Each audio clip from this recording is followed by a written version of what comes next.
Ready start. अध्यक्ष महोदय, अब हम उनके जेल जीवन की चर्चा करेंगे। महानिरीक्षक जेल के प्रशासनिक नियंत्रण में महल को जेल घोषित कर दिया गया था।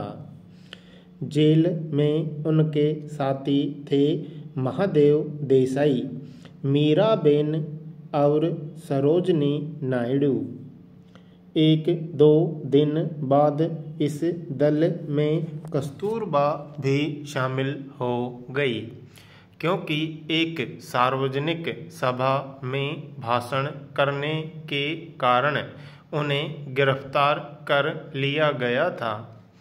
उसी दिन 9 अगस्त को गांधी जी ने वायसराय को एक पत्र लिखा और एक अन्य पत्र बम्बई के गवर्नर को लिखा। उन्होंने 9 तारीख को सरकार द्वारा जारी किए गए प्रस्ताव का उल्लेख किया और कहा कि इसमें सरासर झूठी बातें दी गई हैं। भारत सरकार प्रस्ताव में कांग्रेस के और उनके विरुद्ध झूठे आरोप लगाए जाने का उन्होंने विरोध किया।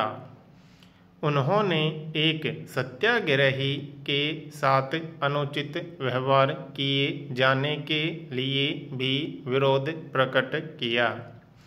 उन्होंने गवर्नर को याद दिलाया कि इस बार आंदोलन में अपने आप को गिरफ्तार कराने का कार्यक्रम नहीं रखा गया, बल्कि सत्याग्रही गिरफ्तारी से बचने का भी प्रयत्न कर सकता है। चूँकि वह अहिंसा में विश्वास रखता है, इसलिए उस पर हमला नहीं किया जाना चाहिए और उसके साथ धक्का मुक्की नहीं की जानी चाहिए। उन्होंने यह भी उल्लेख किया कि जेल अधीक्षक ने उन्हें सूचित किया था कि उन्हें समाचार पत्र नहीं दिए जाएंगे। परंतु सरकार के विरुद्ध वास्तविक आक्रमण हुआ उनके 14 तारीख के वायसराय को लिखे गए पत्र द्वारा। उन्होंने सरकार के प्रस्ताव के भिन्न उपबंधों का विश्लेषण किया और आरोप लगाया कि इसमें तथ्यों को तोड़ा मरोड़ा गया है और यह कांग्रेस के विरुद्ध झूठे आरोपों से पूर्ण है। उन्होंने कहा कि आंदोलन का उद्देश्य यह था कि लोगों में त्याग की इतनी अधिक भावना जागृत की जाएगी कि सबका ध्यान इधर आकर्षित हो। इसका उद्देश्य यह दिखाना था कि इसे जनता का कितना समर्थन प्राप्त है। वायसराय के विरुद्ध यह शिकायत थी कि कांग्रेस पर प्रहार करने से पहले सरकार को अथवा वायसराय को उनके पत्र की प्रतीक्षा करनी चाहिए थी। सरकार के प्रस्ताव में सरकार द्वारा यह दावा किया गया था कि भारत की सुरक्षा का काम उसके सिर पर है।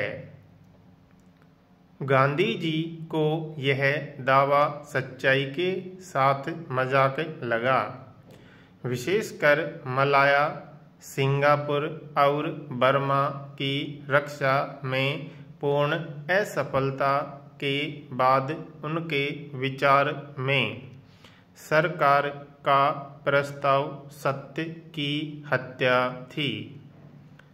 वायसराय ने केवल एक वाक्य में इसका एक कटु उत्तर दिया। इसके बाद महादेव देसाई की अचानक मृत्यु हो गई, जो कि गांधी जी के सबसे अधिक वफादार सहायक और सचिव थे। भारत में यह माना जाता था कि उनकी मृत्यु के बाद गांधी जी ने महानिरीक्षक को एक संदेश दिया कि इसे एक्सप्रेस तार द्वारा भेज दिया जाए। संदेश में महादेव की विधवा को केवल सांत्वना दी थी और हिम्मत बनाए रखने को कहा गया था।